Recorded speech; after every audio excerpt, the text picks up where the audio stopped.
Hi. Okay. That was hello, hello. That was awkward. I have done a lot of preparation for this show, for tonight's show, and it nearly didn't work. Can you believe that? Um, whew, last minute, everything locked up. I was trying to share my screen. I've got quite a lot of facilities going on here. Um, I think you'll see from the screen that I've got a smiley face or surgeon mask face I can use. So I've been, as you can see, I've been doing quite a lot of prep work into this, and you'll see later on there's also quite a lot of prep work going on. And I've got the facility to share my screen with other people if you want to come in and talk with me on this. I'm getting, I'm getting, I'm getting an echo, which is good, isn't it? So that's okay. I'm going to do something with my. Okay, go and turn it off. What's this no button do? Okay. Um, you know, I I'm not going to touch any more buttons. Am I getting an echo? Is it my speakers? Do I do my speakers? I just turn my speakers off. Is that helpful? Or is that just me? It's helpful for. Whew. Anyway, technical problems. Very excited about this new software last week. Ramping it up this week. Got extra guests I can get involved. Sharing my desktop screen. That's where it went wrong. About 15 minutes ago, I tried to share my desktop screen and everything locked. Can't hear you properly, Shona. Shona, what about that? Because that's my sound going on, which I don't. Shona, you were here last. In fact, Shona, yes, you were here last. It's better, is it? Is it echo? I could type in a question, can't I? Well, that's not helpful, can't I? Is it echo? It's echo. Anyway, I'm stressed. Got to calm down. Um, zero. Anyway, can't share the desktop screen. That's what I can do later on, but then you can't hear anything. What? Sorry, what is he saying? I'll show you what this is. I've got that on the screen already. Echo. Oh, it's echo. I'll tell you what I can do. I can. Hmm, I can get it off and try the microphone again. What is this?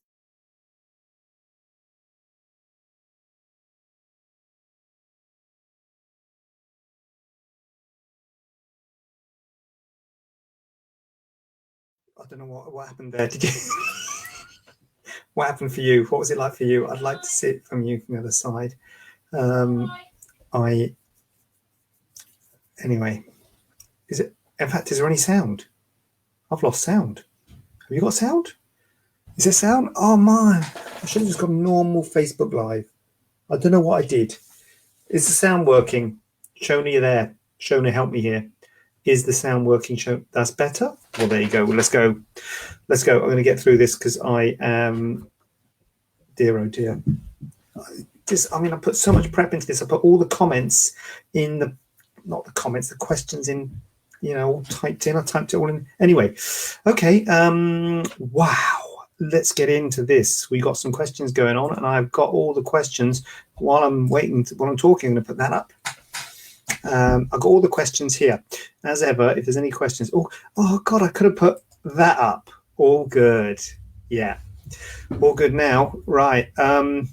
What I've got now, where's the questions? So I've got some questions as ever. If there's any questions, please ask away. But we got a question here from someone saying they've got type 2 diabetes, they're on inhalers, they're thinking of having a breast reduction. Can they have surgery? Yes, you can have surgery. That's not when you talk about surgery, there you talk about absolute and relative contraindications. So an absolute contraindication means you absolutely can't have it. For whatever reason you can't have it. So the those are relative contraindications rather than absolute contraindications. So they are important things to flag up, and we have to know about stuff like diabetes and asthma. And what I have said is that we need to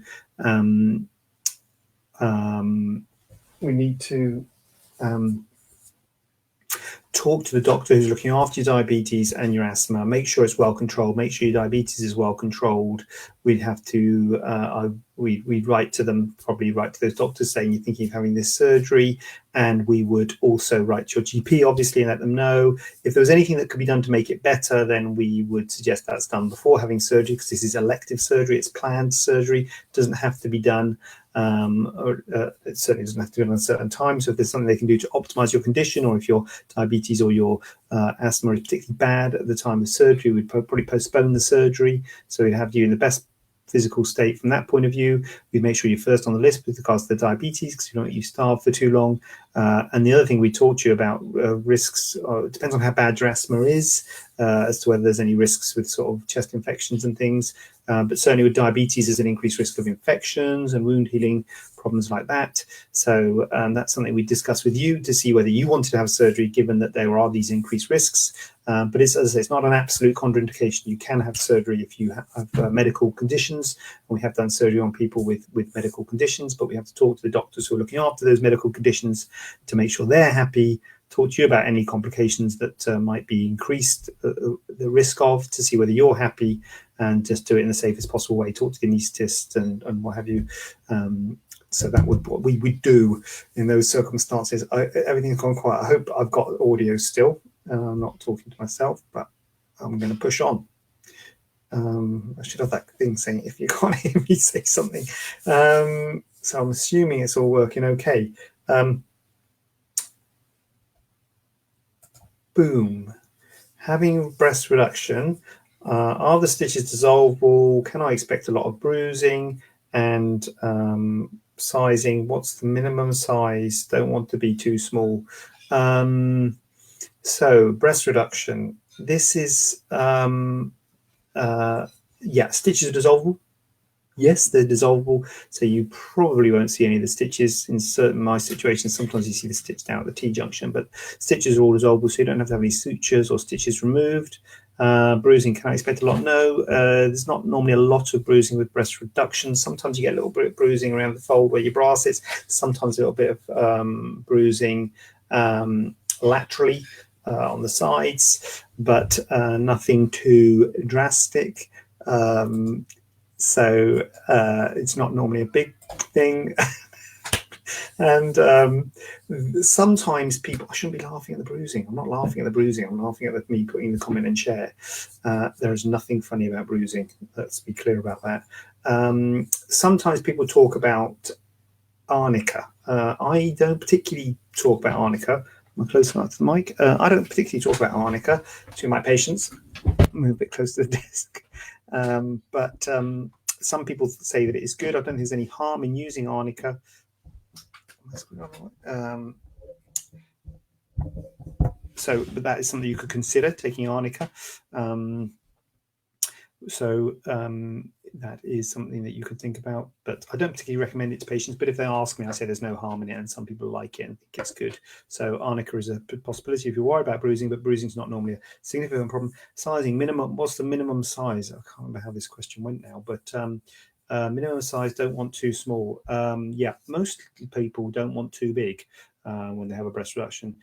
Broadly speaking, what I try and do is I try to narrow the breast. That's always part of a breast reduction, is to narrow the breast, because often the breast is too wide, and you lift the breast, so you move the nipple from a low place to a high place to make the breast sit higher up on the chest. And you try and, or I try and make the breast in keeping with your frame, and you have to keep a certain amount of volume going to the nipple. So that question normally comes when the patient's got very large breasts, and if they want to be very small, that can't happen. That can't happen if you're very big and you want to be very small, because you have to keep a certain amount going to the nipple, and that means that you have to be a certain size. So if you're very big, you're still going to be quite big afterwards, and that's why we show photos to people in the clinic of what you can expect. Worried about being too small. Yeah, I mean, to be honest, it's always difficult to say exactly what your size is going to be, because cup size is always a bit unreliable. But really what I try and do is give a nice bit of projection to the breast, because what you don't want to do, because sometimes people who are very big say, I want to be a B cup and things like that. I think they don't really know what a B cup is, because it is. Hi Sarah, excellent. I am going to answer that. I shouldn't. Hi Sarah, good to see you. Hi, I'll show you. Hi Sarah, good to see you. This is what you're supposed to do: acknowledge people. I'll do you. Do you in a minute. Just doing this one. That's wrong, didn't it? Do you in a minute. So size, yeah. So what you don't want to do is make them too flat, because sometimes people say they've got very big breasts and they want to be like a B cup, and like, you don't really, if you knew what a B cup was, you probably wouldn't be saying that, or because it might be have no projection. So I try and give good projection to the breast, make it like a pyramid shape with the nipple at the apex of the breast, and just try and make it and keep it with your frame, rather than going specifically for a cup size. Yeah, worried about being too small, but you have to tell us where you're worried about being too small. Okay, we'll make sure you won't make it too small. Can't really. Claudio, no way. Claudio, God, what are you doing here, Claudio? Honestly, I'm looking over there and there. Good to see you, Claudio. I'll tell you what, I'm glad you weren't here earlier, because I had all sorts of problems, and Claudio is my cousin. Hello, Claudio. You're welcome, Shona. I didn't want to say that. So I've answered your question, Shona. Thank you for asking the question. But lovely to see you, Claudia. I hope you're well. So Shona, yes, minimum size. Don't want to be too small. Don't want to be too big. Try and make it perfect, but try and keep it in with the frame. Make the volume and the projection right. Oh God, Claudia's here. It's a bit stressful, this one. I don't know if this software's good or not. I don't know. Right, Sarah, good to see you. Look at that. Boom. I'm around 18 months post-op now. Mastopexy. I know mastopexy. Well, as for the viewers at home, I suppose. My scaring is very good. The scaring is very good. And scaring, how do you spell scarring too long? Anyway, and skin colored. If I was to use a sunbed, should I keep my scars covered? 18 months. Yeah, you should be fine now, Sarah. I tell you what, Sarah, your scarring is fantastic. You've got really good scarring, Sarah. I've got to look there to the camera. Which camera are you on? Camera one. Yeah, you should be fine now, Sarah. I've got to say, you shouldn't use a sunbed anyway, period. So sunbeds are not good, but now you can use a sunbed and don't have to worry. I think I know what Sarah's alluding to here is the fact when your scars are red, when you first have surgery, if you get a tan on them, you end up with tanned scars, brown pigmented scars. So you shouldn't get a tan on your scars while they're red and active, which is the first 3 to 6 months. I normally say it's variable how long it takes to fade. Sarah, yours are faded perfectly. So you shouldn't use a sunbed in general terms, but specifically for your scars, you are fine to use a sunbed now. Yes, you can use a sunbed. If that has answered your question, but you shouldn't. From a medical, sunbeds aren't good. Hi Terry, big up yourself. So yep, and that's good. We're cracking on here. Right, I'm back on an even keel now. I'm assuming the sound's okay. I'm assuming that. I wouldn't get a big hand from Terry if the sound wasn't okay. Terry, you tell me if the sound wasn't all right, wouldn't you? I had an this isn't me. Hold on a minute. Wait a minute. What we got here? Will they change color? And I know they're bad. Will they? And I know they're bad. What's bad? Oh, sunbeds are bad. Okay. Will they change color? Yeah. Well, maybe not. You'll get a tan. They will tan. They won't tan as well as, I think what you're saying is, will my scars tan in the same way my skin will tan? They won't. I mean, your scars are very pale, but you can still see them. They're actually paler than your normal skin. And when you get a tan, they'll still be the same in terms of the scar will still be paler than your normal skin. So they will change color in that they will tan, but they won't. So they won't tan to the same level as your normal skin. They'll always be a bit paler. So yep, and then when you lose a tan, you'll go back to normal. I think I've tackled that one quite well. That went well. So I had this is from a patient who was asking me about the auto-augmentation technique. Yeah, thanks, Sarah. First of all, she just said, "Oh, are you aware of the auto-augmentation mastopexy or uplift technique?" There's a few things people mean by auto-augmentation mastopexy.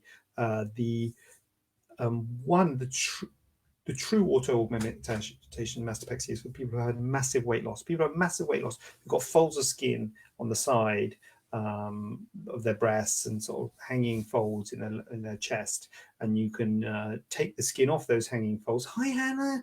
Good to see you. Hannah, I'll come back to that. I think maybe I don't need. It's all good.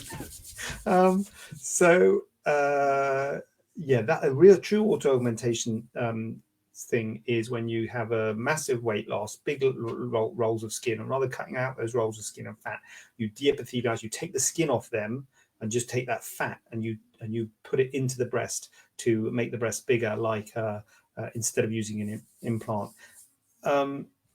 It's sort of okay, but it never looks great, to be honest. You have a pedicle of that skin, so you can make the lower pole look boxy if the pedicle, the bit where that bit of fat is attached, sort of fills into the breast. The bottom line is there's not many people who are candidates for that true auto-augmentation technique. What this patient is talking about is something that involves doing a mastopexy and trying to anchor some of the tissue in the breast, higher up in the breast, to make it stay there in the upper pole. Because one of the problems with mastopexy is that when you first have it done, there's volume up here. And this is where the root of my problems came, because the reason I'm late tonight, people, is that I was trying to share my screen, because that is a function I've got on this thing. I can share my screen as well as inviting people to come on with me and like have a split screen, but I can share my screen. Look, I'll show you. Oh, maybe I shouldn't mess with these buttons. Okay. All right, I won't miss those buttons. But I can share my screen. I can have people on, and that was where it all locked up, because I was going to show you a picture of a mastopexy, but that might have been, I don't know, maybe that wouldn't have been good for Facebook. So maybe it's just as well that it didn't work. But yep. Oh boy, yeah. So the problem with mastopexy is the fullness in the upper pole settles, and that is the big problem with mastopexy. It's something I've written about in blog posts and things, and it's something we love to fix to keep the volume up in the upper pole of the breast to stop it from settling. And what they talk about with an auto-augmentation is using the tissue that's in the breast to push it up into the upper pole. Now, it's not really an auto-augmentation because you're still the same size. Augmentation means you're bigger. So if you're just using this, if you're just rearranging the tissue in the breast, it's not really augmentation. It's using the same size. So not strictly an auto-augmentation technique, but this is what this patient is referring to, and this is what some people they call it that, but it's not right, not really that. Technical point. And then she went on to say that she had it in Prague 3 months ago, and the surgeon said that it would give her more stable results than a mastopexy, and it hasn't, because it's settled and settled in a bad way, because the fullness has settled. And this is a problem with all mastopexies, and I have to say, if you're just going to stitch it up there, it's just not going to hold and it will settle. So that is the problem with any sort of technique. I've just done a blog post about people using meshes and things to try and keep the breast tissue up in a mastopexy. The bottom line is there's no good way to keep the breast tissue up in a mastopexy. If you use a mastopexy and you're using natural tissue, in my experience, put it like that, people obviously have gone on and describing these techniques, but they always settle. The only real way to get stable fullness is with an implant, because the implant doesn't settle, it just sort of stays there. But that means you have to be bigger and you have the risks of an implant, so it's not for everybody. But in my experience, that there's no sort of holy grail, and you've got to be a bit careful when someone says, I've got this great technique and they don't do it. Lots of people don't do it and it's really good, and come to Prague and have it done or something, and you think, well, why don't other people do it? If it's such a great technique, we'd all do it. So it's always a problem with this sort of so beware. I hope that's been helpful to you. So yeah. it has settled. Yeah, it's disappointing, but that's, yeah. Hannah, good to see you. Long time no see. Where you at? Hannah has said, I hope you're well. Glad you answered the summer question from Sarah, as it was something I was worried about. Yes, it's almost their first birthday. God, look at that. Happy birthday. Yes, if the scars are now got sort of paler and gone to the colour of your normal skin, or actually often they go paler than your normal skin, you can get on that sunbed, Hannah. But as previously said it to Sarah, they're not good, you know that. But if you have to, you can, as long as the scars aren't red and active. So yeah, hopefully that'll be fine. Lovely to hear from you, Hannah. Good to see you. Or see your comment. Auto-augmentation, we've done that, and you see, look at this. Are you impressed with all these things? I've typed all this out. I'm still late. Get that in. Get my little comment. Right. So this is it. Now, this is the last. I'm going to warn you, folks out at home. This is the last organic question I've got on my list. So if anyone has got a question, please get it in. It doesn't have to be a question. It can be comment or share. No, or share. Please comment and share, and share, or share. But comments are good. Questions are good. Very happy to have some questions. Got some good comments going on here. And we've got a comment, not got a comment here. We've got a patient here who has come to the clinic, and they've got a mole on their face, and they're worried about the scar. Very worried about the scar, and asking mainly, really about laser scar removal, and how long after the having the mole removed can they have laser treatment. The bottom line of this is yes, you can have laser scar removal and laser. Well, have I written laser scar removal? I haven't. Well, you can't really remove scars. Once you've got a scar, you've got a scar. It's permanent. One of the problems with scars is they can be a bit red, but as we just said earlier, that redness fades. Usually takes a year or so for that to fade, and it fades whatever you do. I find that massage helps the redness to fade. There are things that other people will talk about, like silicone sheets and silicone gel, particularly for lumpy raised scars. But they will they will fade over time, whatever you do. Number one thing, if you're worried about a scar, you've got a mole on your face, a mole's a normal thing. A scar's not a normal thing. The scar will be red and obvious, and more obvious than the mole to start off with, but then it will fade over time. And the hope is the scar will be better than the mole. But if you're worried, if you're not sure, I'd always say, look, take time, have a think about it. Don't have it done. Because once you've had it done, the scar's there, you